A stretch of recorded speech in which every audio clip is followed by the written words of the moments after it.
So I had a video planned for Battlefield 1. I was going to be talking about how diverse World War 1 is compared to what most people commonly are aware of. When I went through school, we learned about World War 1 and the trench warfare. That was it. I had no idea, in actual fact, other than Lawrence of Arabia, that the war took place on anywhere else other than the Western Front.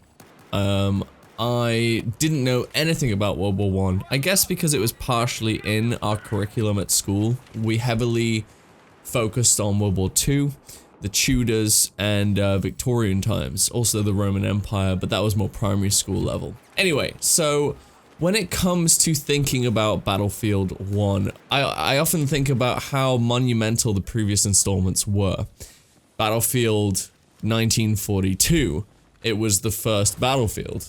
It involved planes, it involved tanks, it involved vehicles, weapons, and just grand open maps that just blew your mind of what multiplayer was. Especially back then, like, I remember being about 12 or 13, going to an internet cafe and playing Battlefield 1942, and just, you know, that was amazing.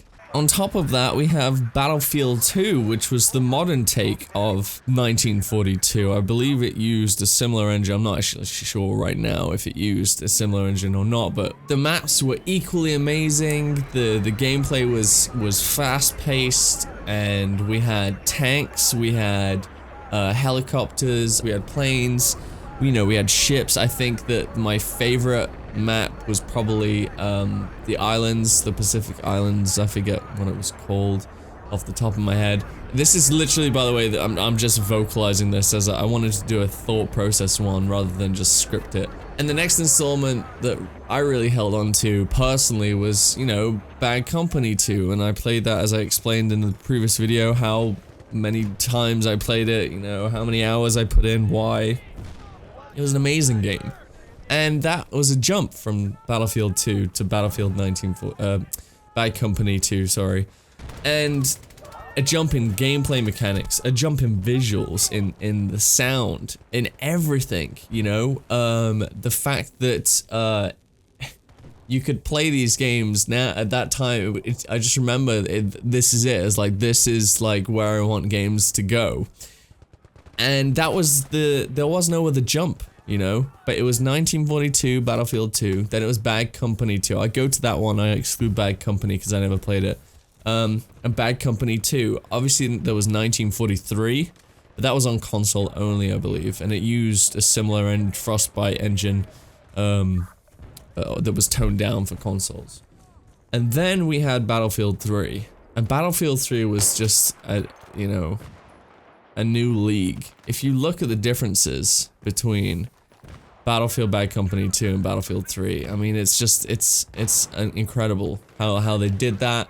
I remember playing the alpha and just being like, holy shit, the way you run with this gun, the way the gun sways, the way you scope in, the way the gun feels when you fire it, if you're using a sniper rifle, if it's a shotgun or a pistol, it feels like how I imagine it would be in real life, I remember just thinking when Hardline came out, okay, so it's going down that same COD path. Like, obviously, they're working on these games several years prior to the release, I appreciate that. And they even have teams working. Oh my god! But it was just something that, worried me. I was afraid that we were gonna be experiencing what COD was putting out. Now, Battlefront came out. Now, that's not part of the Battlefield series, but it's definitely a teaser of what was to come. And the reason why Battlefront is so important is because I guarantee a lot of people, like, we haven't seen any gameplay yet. I appreciate that. And the people that have played the game already, that were at the event, or that have been, lucky enough to be invited to separate events to play Battlefield 1, I guarantee you they know exactly, if they've played Battlefront, they know whether it looks like it or not. And if it doesn't look just like Battlefront, the engine they use, and how visually incredible that game is, you know, then I'll be upset. Like, I know that, like, this game could come out with Battlefield 4 engine. I wouldn't give a shit. That would still be fucking beautiful. Hell, it could come out on Battlefield 3 engine, alright? I would still just fucking jizz all over that shit. And the thing that really gets my dick hard is what's gonna come after this. Like, I know that the game's not even out yet, and it comes out in October. I'm aware of this. But, like, what's next? Like, where can they go from here? They've done Battlefield in World War II. Alright, that was years ago. They did Modern Warfare, which was, you know, Battlefield 2, Battlefield 3, Battlefield 4. They've had their attempt at the future, which was 2042, you know. And we all know how the future gameplay goes. It's not really, right now, I wouldn't advise it. They've done Vietnam. They did that with Battlefield Bad Company 2. And they've done a Gran Turismo, like, a heist type thing, you know, it's like a Payday and Heat type video game.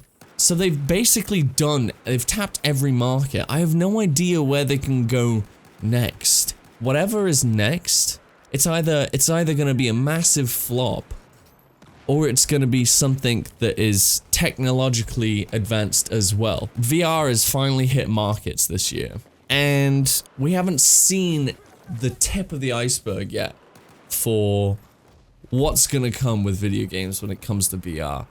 I feel like these next few years really hold such potential for where we can take these games. Because if you really think about what can be done next that's original when it comes to titles, if you just look at the list of titles that Battlefield, sorry, you know, it's kind of hard to be original after all of those. So, I think the only way to be original is with a new, complete stepping stone. And I think that, in my personal opinion, whatever's next after Battlefield 1 is gonna be alongside VR.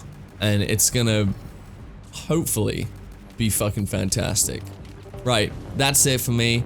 I just wanted to voice my opinion and, like, what has been going through my head as I've been seeing Battlefield videos come out left, right, and center.